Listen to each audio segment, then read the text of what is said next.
Welcome everybody to another video of Ancient Greece Reloaded. Today we will talk about the famous Polynices, a son of Oedipus and Jocasta, brother to Eteocles and the father of Thersander. By the way, if you like the video, please hit the like button and subscribe to our channel, so stay tuned for upcoming videos. Polynices is commonly said to have been the son of Oedipus, born from an incestuous relationship between Oedipus and his own mother Jocasta. From this parentage, Polynices would have a brother, Eteocles, and two sisters, Antigone and Ismene. Polynices and his siblings would grow up in Thebes, where Oedipus was king, but a blackhead hit the city, and in trying to find a way to rid the city of the disease, Oedipus found out through the famous seer Tiresias that he had unknowingly killed his father, Laius, and had married his own mother, Jocasta. Oedipus was forced to abdicate, and though he wished to leave Thebes, he was prevented from doing so, for Polynices and Eteocles imprisoned him so that others might not see the former king and be reminded of the two brothers' own shame.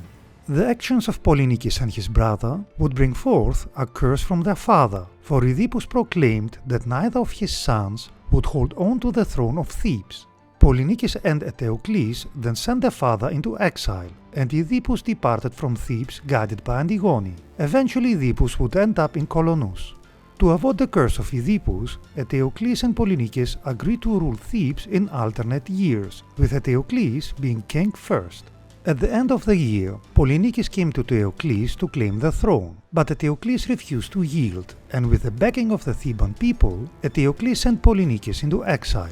Polynices would leave Thebes, having also stolen several of the ancient artifacts of Thebes, including the rope and necklace of Harmonia. Polynices would first travel to Colonus, for now he sought assistance from his father, but Oedipus would not help his son, and instead added to the curse he had previously uttered. For now Oedipus told Polynices that he was destined to die at the hands of one of his own family members. Polynices would travel onwards, arriving eventually in Argos, ruled by Adrastus. Welcomed by Adrastus, Polynices would get into a fight with another exiled prince, Tydeus of Calydon, but rather than being angry, Adrastus took this as a sign fulfilling a previous prophecy, and eventually Polynices would marry Argea, King Adrastus' daughter. By Argea, Polynices would become father to three sons, Thersander, Timaeus, and Adrastus. King Adrastus also agreed to organize an army to help Polynices to gain the throne of Thebes. 7 army commanders were appointed to lead the army, with Polynices of course being one.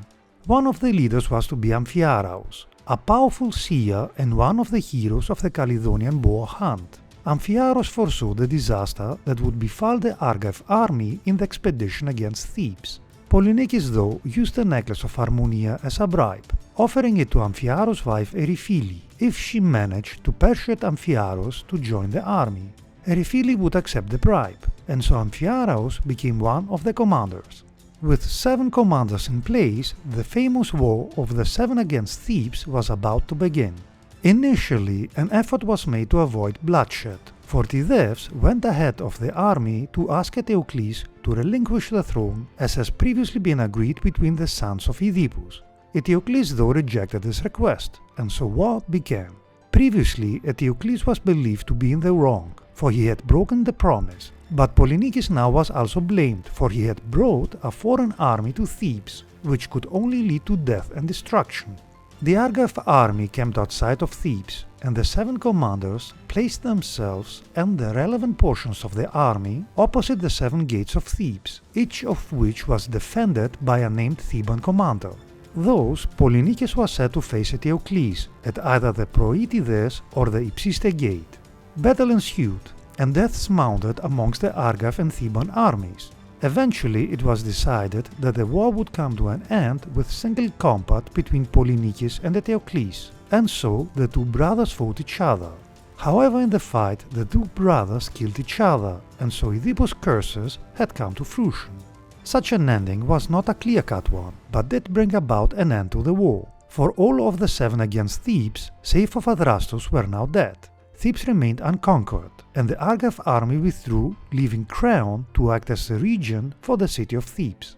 Creon blamed Polynices for bringing death and destruction to Thebes, and so he ordered that none of the attackers, Polynices included, were to be buried. Anyone disobeying this edict would themselves be put to death. Without proper burial rites, the souls of the deceased could not cross the river Heron in the underworld. Antigone, Polynices' sister, ignored the edict and buried her brother, for which Creon sentenced her to death. Shortly afterwards, an Athenian army arrived at Thebes, led by Theseus, who ordered Creon to bury the dead, for his edict was an affront to all that was right. Of course, Creon obeyed Theseus' edict. Finally, revenge for Polynices would come 10 years after his death, for another army came to Thebes, an army led by the Epigoni, the sons of the original 7 against Thebes. Thersander, son of Polynices, was one of the leaders. The famous Diomedes was also one of the leaders. After victory at Glissias, the Thebans fled from Thebes, and unopposed the Epigoni entered the city, where Thersander was proclaimed king of Thebes. Let us finish with the following saying: "It's not easy to change a bad character." Menander. That being said, remember guys to hit the like button and subscribe to our channel, it would help us a lot. Thanks for watching and stay tuned for upcoming videos.